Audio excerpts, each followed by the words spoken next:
Hello, my name is David, and I want everybody to realize, to start off with, that I am nobody of any importance.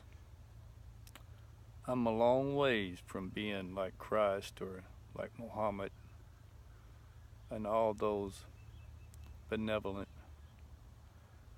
prophets. I am but a sinner,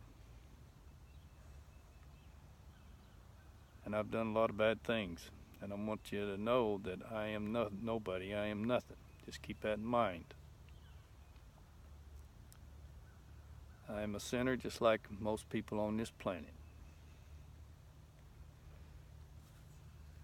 But I have a little information now I'm trying to share. A piece of the puzzle, if you will. Now, this video, I realized that I had left out something on my last video on how to hear the voice of God. And if you have trouble, fasting helps. And of course, I mentioned about fasting from the TV, and you might try fasting from the internet, and fasting from food, solid food. It helps if you, and it takes, fast for like 3 to 5 days, 7 days if you can, and even more if you need to. But that third day is the hardest. It's like any bad habit that you have. The third day is the hump day, and once you get past it, it gets pretty easy, or it gets easier. I can't say it gets real easy, because I used to chew a lot, and I had to quit that habit, and it was pretty hard. It took up to a couple of years. But I ain't saying to fast that long. I'm just saying, get you a few days of fasting in, and while you're praying and meditating, and a lot of times this helps. This helps to open up your what they call the pineal, the third eye, and and it will assist. And while I was trying to make a video earlier, the Spirit just kept, jumping in there wanting me to talk about something else, and I wasn't planning on it, but I'll do it anyway. Now, what the Spirit is trying to get me to tell you is that you gotta kind of fast from other people too. They're in the beginning. Now later on, once you learn to separate yourself and only be with the Lord, it'd be a little easier to be around other people. But in the beginning, and it's just no different than Muhammad, he went to that cave and separated himself from other people. And Jesus went into the wilderness to separate himself from other people. That way that him and the Lord could have one-on-one. And most all the prophets that spoke with the Lord and had a relationship with the Lord had to go out into, to be by themselves alone. And sometimes going into a dark room, by yourself, it helps. And that's the way I did it. I did it by spending the time early in the mornings, 3 or 4, in a dark room, warm room, and did a lot of praying, meditating, and fasting. And this helped.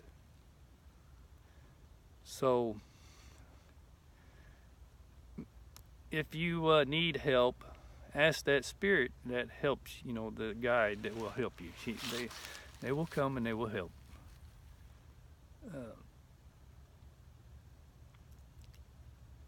I got this. Okay, I'll tell them. Now the Lord's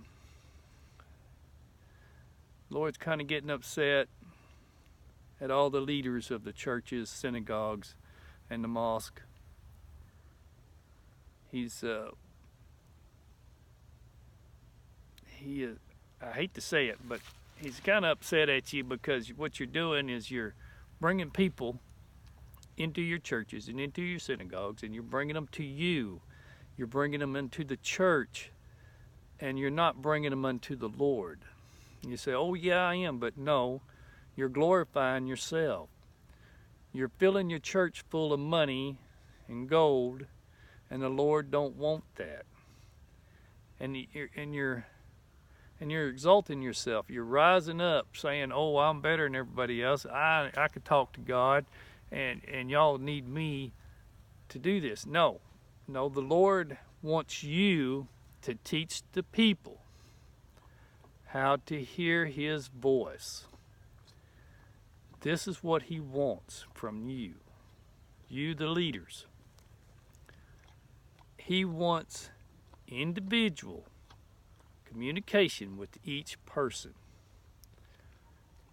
And he has that capability. He is the creator.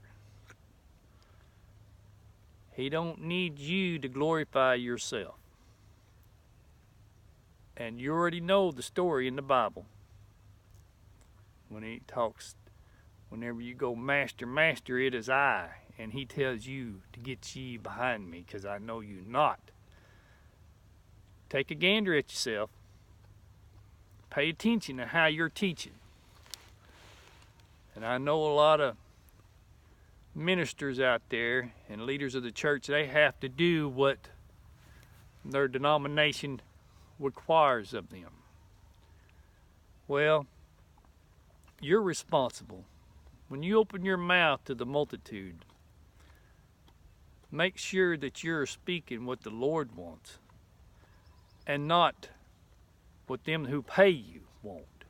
And that's why I come up with this deal where to take payment for the gospel is a bad thing, because then you are bound by those above you. You're bound by the deacons of the church that owns the church to preach what they want you to preach, not what God wants you to preach. So keep this in mind. Bring the children unto the Father. This is what he wants. And if you don't know how to hear the voice of God and don't know how to teach the children, then you best get to learning. Okay? I'm going to leave it at that. Till next time.